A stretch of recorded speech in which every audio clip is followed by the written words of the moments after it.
Bagi teman-teman yang punya ketertarikan dengan tema mengenai Baitul Maqdis, Masjidil Aqsa, juga bagi teman-teman yang tertarik dengan gerakan dakwah dan kiprah tasawuf dari Imam Ghazali atau Syekh Abdul Qadir Al-Jailani, patut untuk membaca buku ini.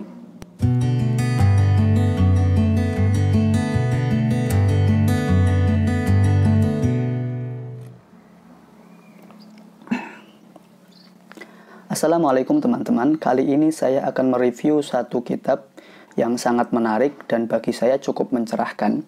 Judulnya adalah Hakadha Dhahara Jilu Salahuddin wa Hakadha Adatul Quds, karangan Dr. Majid Ihsan Al-Gilani, yang menerangkan tentang bagaimana kemunculan generasi emas Salahuddin Al-Ayyubi yang mampu memenangkan perang salib dan merebut kembali Baitul Maqdis atau Masjidil Aqsa kembali ke pangkuan kaum muslimin setelah sekian lama dikuasai oleh kaum Nasrani. Kitab ini diterbitkan tahun 1985 dalam bahasa Arab, kemudian diterjemahkan ke dalam bahasa Indonesia dengan judul Misteri Masa Kelam Islam dan Kemenangan Perang Salib, Refleksi 50 Tahun Gerakan Dakwah Para Ulama untuk Membangkitkan Umat dan Merebut Palestina, diterjemahkan oleh Asep Sobari LC dan Amaluddin LC MA, tahun 2007.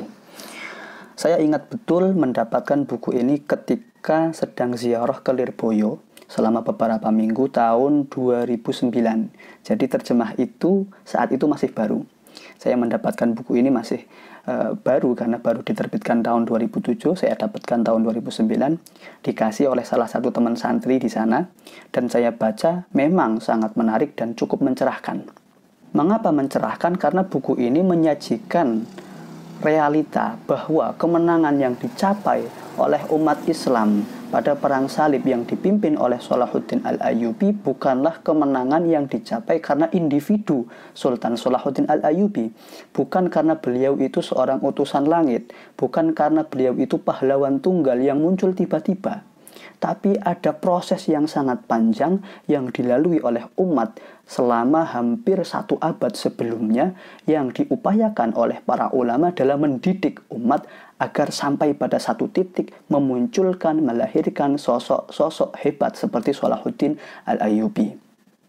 Ada 3 bagian di dalam buku ini. Bagian yang pertama menerangkan tentang bagaimana keadaan atau kondisi umat Islam menjelang penaklukan oleh kaum Nasrani sehingga mereka bisa dikuasai dan dikalahkan oleh kaum salib.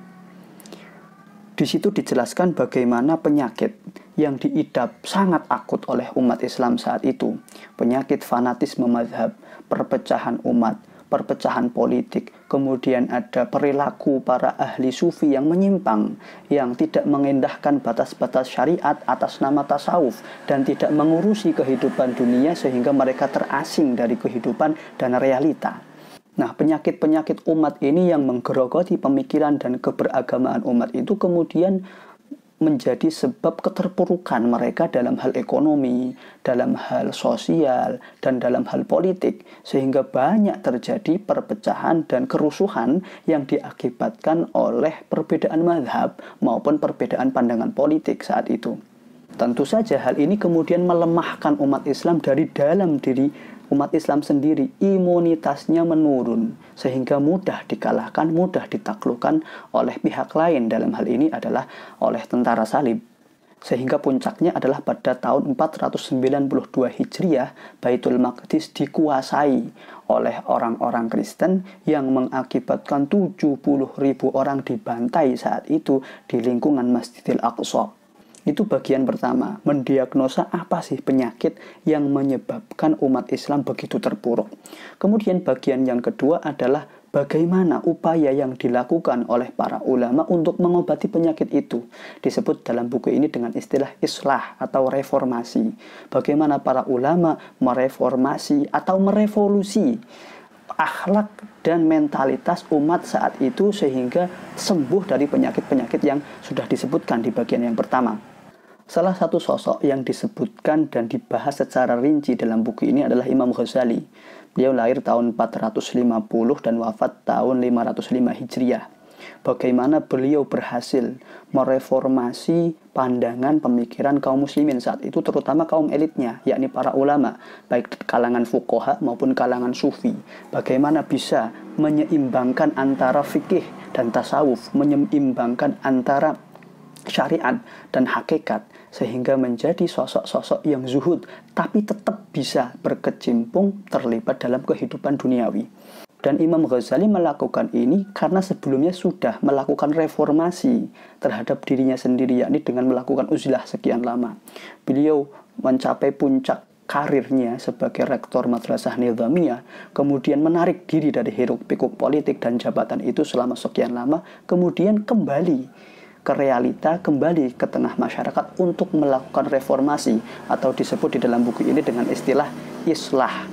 Berhasil melakukan islah di tengah masyarakat dan menjadi tren di kalangan para ulama saat itu, sehingga banyak para ulama yang sudah menjabat di jabatan yang begitu mentereng kemudian uzlah, menarik diri, kemudian setelah menarik diri dan mencapai pencerahan baru kembali ke tengah masyarakat dan melakukan reformasi sosial. Sosok lain yang disebutkan secara terperinci dalam buku ini adalah Syekh Abdul Qadir Jailani.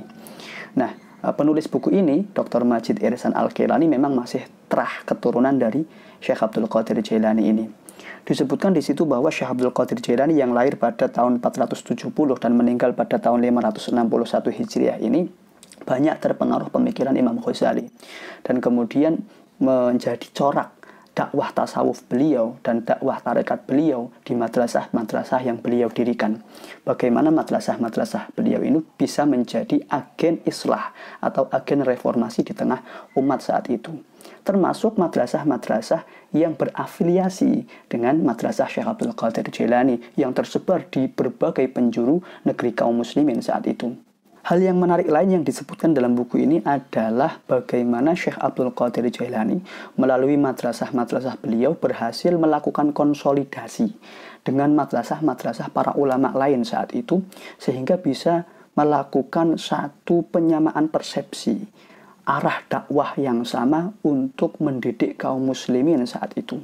Dan gelar-gelar seperti Al-Qutbul Ghawth yang disandang oleh Syekh Abdul Qadir Jailani, kemudian ada gelar Al-Abdal dan yang lain-lain, itu adalah merupakan strata dari satu struktur organisasi konsolidasi madrasah-madrasah tersebut, sehingga memudahkan untuk kaderisasi dan untuk menyebarkan kurikulum-kurikulum yang sama dalam rangka untuk memperbaiki keadaan umat dan menyembuhkan penyakit-penyakit yang ada di tengah umat, terutama di kaum elitnya, yakni para ulamanya. Nah, dari madrasah-madrasah ini kemudian banyak alumni yang ikut bergabung dalam pemerintahan Kesultanan Nuruddin Zangki, baik menjadi guru, menjadi pengajar, menjadi pejabat, maupun menjadi perwira militer, yang tentu saja sangat mempengaruhi atmosfer dalam pemerintahan Kesultanan Nuruddin Zangki. Nah, Nuruddin Zangki ini kemudian punya keponakan atau anak angkat yang diangkat sebagai anak bernama Salahuddin Al-Ayyubi, yang kemudian menjadi sosok yang menjadi pemimpin dalam pembebasan Baitul Maqdis atau Masjidil Aqsa. Nah, ini adalah bagian kedua dari buku ini yang menerangkan tentang bagaimana upaya yang dilakukan oleh para ulama untuk menyembuhkan keadaan kaum muslimin saat itu, sehingga memunculkan generasi-generasi emas seperti Salahuddin Al-Ayyubi yang pada puncaknya adalah sanggup mengembalikan kembali Baitul Maqdis atau Masjidil Aqsa ke pangkuan kaum muslimin pada tahun 582 Hijriah, tepat 90 tahun setelah pertama kali dikuasai oleh kaum Nasrani. Jadi ada rentang 90 tahun di situ proses penyembuhan penyakit kaum muslimin sampai pada tahap operasi militer dan membebaskan Masjidil Aqsa. Kemudian bagian ketiga dari buku ini membahas mengenai pola sejarah yang kerap terulang dari zaman ke zaman. Bagaimana mendeteksi penyakit yang diderita kaum muslimin, bagaimana mengupayakan solusinya, dan bagaimana mengimplementasikannya di zaman modern saat ini. Karena menurut penulis, apa yang terjadi di masa perang salib kita dahulu itu sudah terjadi di masa-masa sebelumnya dan bisa terjadi di masa-masa setelahnya, di hari ini, bahkan di masa yang akan datang. Intinya, penulis buku ini mengajak kita, para pembaca, untuk menelaah sejarah umat Islam di masa lalu secara holistik, secara komplit dan menyeluruh. Khususnya adalah tentang kemenangan umat Islam dalam perang salib.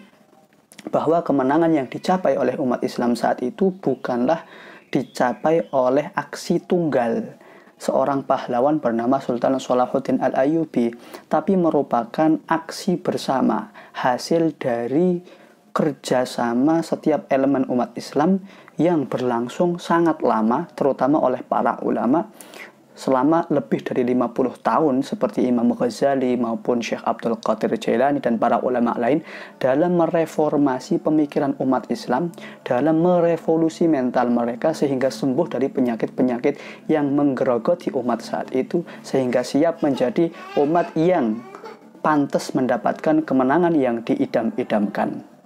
Selamat membaca. Wassalamualaikum.